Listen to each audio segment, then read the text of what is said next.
Hello बच्चों, class 8 subject SS नागरिक शास्त्र का हम चैप्टर करेंगे। आज सेकंड चैप्टर करेंगे धर्मनिरपेक्षता की समझ। सबसे पहले हम पढ़ लेते हैं धर्मनिरपेक्षता क्या होता है। धर्म को राज्य से अलग रखने की अवधारणा को धर्मनिरपेक्षता कहते हैं।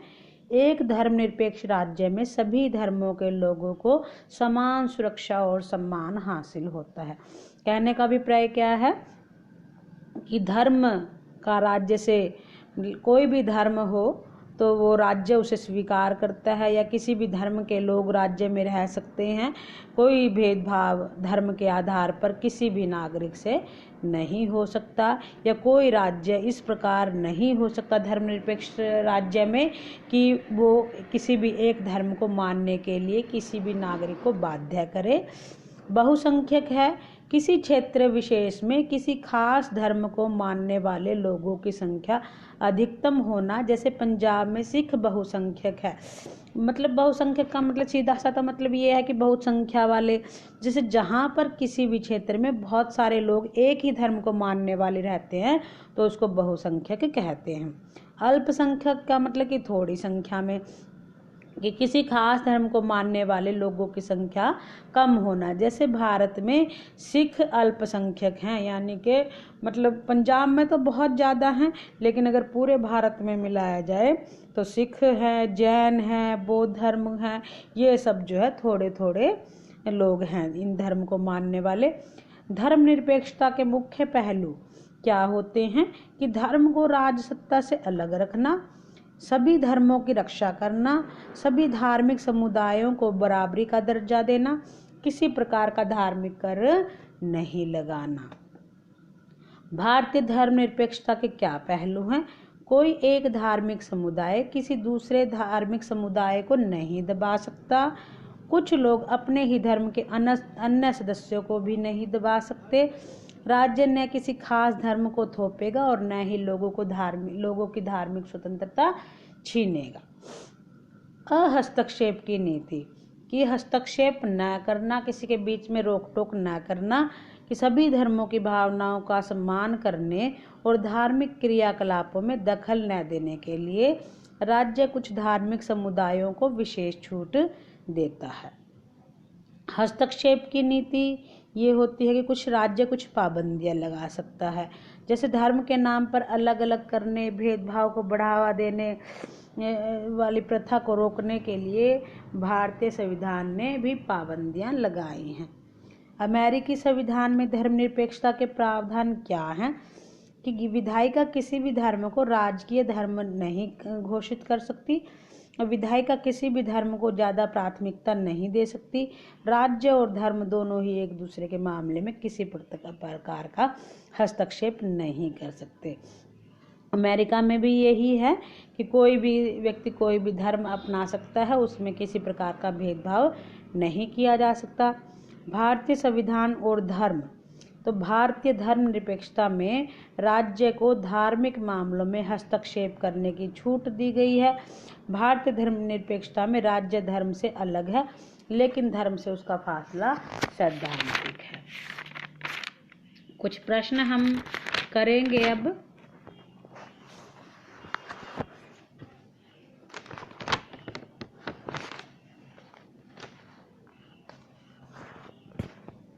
अभ्यास के प्रश्न हैं कुछ, वो आपने करने हैं।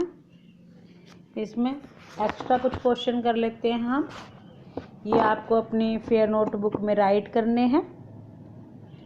लोकतांत्रिक राज्य में धर्म को राज्य से अलग रखना क्यों आवश्यक है?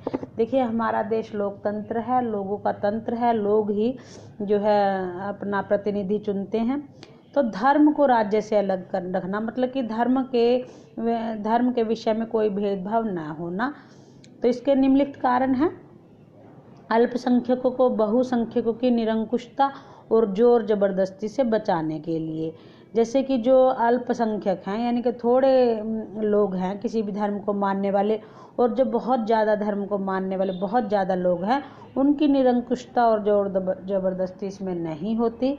प्रत्येक व्यक्ति की धार्मिक स्वतंत्रता के अधिकार की रक्षा इससे होती है।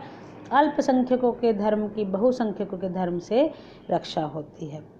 नेक्स्ट है भारतीय धर्मनिरपेक्षता क्या है। ये भी बार बार आ रहा है। भारतीय संविधान में कहा गया है कि भारतीय राज्य धर्मनिरपेक्ष रहेगा। हमारे संविधान के अनुसार केवल धर्मनिरपेक्ष राज्य ही अपने उद्देश्यों को साकार करते हुए निम्नलिखित बातों को ध्यान रख सकता है।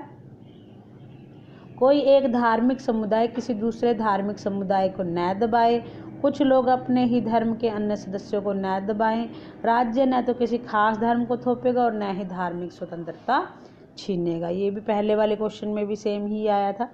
अमेरिका संविधान भी हमने पढ़ा है, चैप्टर में अभी रीड किया था। विधायिका किसी भी धर्म को राजकीय धर्म घोषित नहीं कर सकती। विधायिका किसी भी धर्म को ज़्यादा प्राथमिकता नहीं दे सकती है। राज्य और धर्म दोनों ही एक दूसरे के मामले में किसी प्रकार का हस्तक्षेप नहीं कर सकते हैं। नेक्स्ट है, संयुक्त राज्य अमेरिका में सरकारी स्कूलों के बच्चे प्रतिदिन क्या शपथ लेते हैं? क्या यह किसी तरह से उनके अमेरिकी संविधान का उल्लंघन है? तो देखिए, संयुक्त राज्य अमेरिका में सरकारी स्कूलों के ज़्यादातर बच्चे सुबह सबसे पहले वफादारी की शपथ लेते हैं। हम इस शपथ में ईश्वर की छत्र छाया शब्द आता है। 60 साल से पहले वहाँ तय कर दिया गया था कि अगर यह शपथ किसी बच्चे की धार्मिक आस्था को ठेस पहुँचाती है तो इसे दोहराने की जरूरत नहीं। इसके बावजूद वहाँ ईश्वर की छत्र छाया वाक्यांश को कई बार कानूनी चुनौती भी दी जा चुकी है। तो चुनौती देने वाले को कहना है कि यह वाक्यांश अमेरिकी संविधान के पहले संशोधन में चर्च और राज्य के बीच किए गए पृथक्करण का उल्लंघन करता है। नेक्स्ट है, परमजीत को हेलमेट न पहनने के कारण क्यों जुर्माना नहीं भरना पड़ेगा? परमजीत का संबंध सिख धर्म से है। पगड़ी पहनना सिख धर्म का बुनियादी उसूल है। सरकार सिख धर्म के अनुयायियों को जो सिर पर पगड़ी बांधते हैं हेलमेट पहनने के लिए बाध्य नहीं कर सकती और न ही उन पर पगड़ी न पहनने के कारण जुर्माना लगा सकती हैं, क्योंकि उन्होंने पगड़ी पहनी होती है।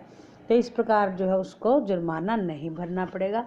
धन्यवाद बच्चों, आपको चैप्टर अच्छे से रीड करना है।